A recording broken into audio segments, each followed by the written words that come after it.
K.C. Venugopal. Thank you, Speaker Sir, for giving me an opportunity. Vande Bharat train actually is a good initiative. Yesterday, Honorable Minister's reply speech, I heard it that Indian Railways came back from the COVID period difficulties. During the COVID period, Railway had stopped, withdrawn around hundreds of stoppages all over the country during the COVID period.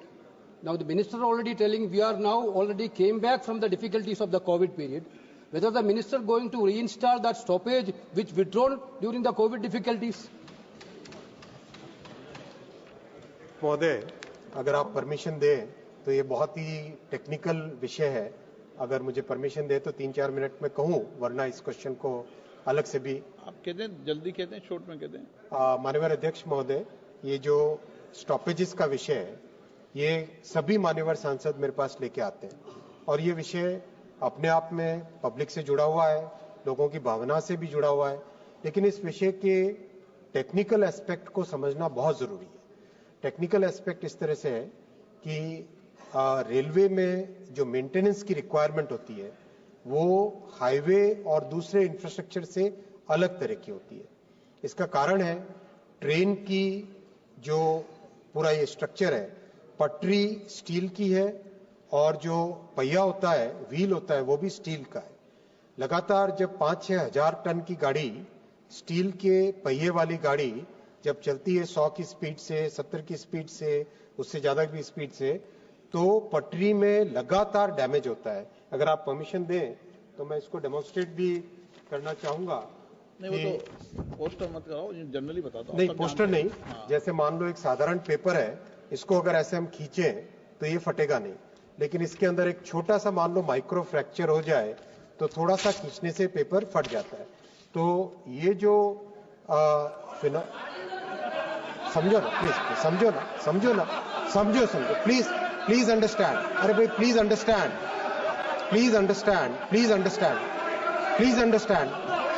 माननीय अध्यक्ष जी, इसीलिए माननीय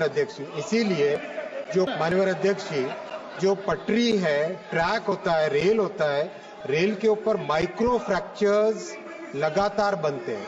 तो जो लगातार micro fractures बनते हैं, उन माइक्रो फ्रैक्चर्स को अगर लगातार रिपेयर नहीं करें तो रेल फ्रैक्चर्स बढ़ेंगे तो एक्सीडेंट्स बढ़ेंगे. इसीलिए सारी दुनिया में 24 घंटे में से out of 24 hours at least few hours are always kept vacant for maintaining the tracks. इसीलिए 2018 में एक बड़ा कठोर फैसला लिया गया था that we must find a way by which we do the entire timetable को, पूरे टाइम टेबल को स्टडी करके हर एक सेक्शन में कम से कम 3 घंटे का एक ऐसा ब्लॉक पीरियड निकालें जिसमें पटरियों को वेकेंट रख सके, खाली रख सके और उसको मेंटेन कर सके. और इसी कारण से बहुत सारे स्टॉपेजेस को हटाना पड़ा था, कई गाड़ियों को भी रोकना पड़ा था. और ये इसका कोविड से कोई संबंध नहीं है. इसका कोविड से कोई संबंध नहीं है. ये फैसला दिसंबर 2019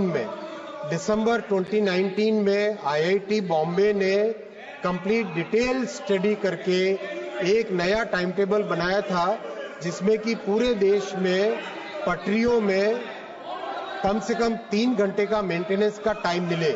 और अध्यक्ष जी, इसका रिजल्ट भी बहुत अच्छा आया है. वो मैं आपको बताना चाहूंगा कि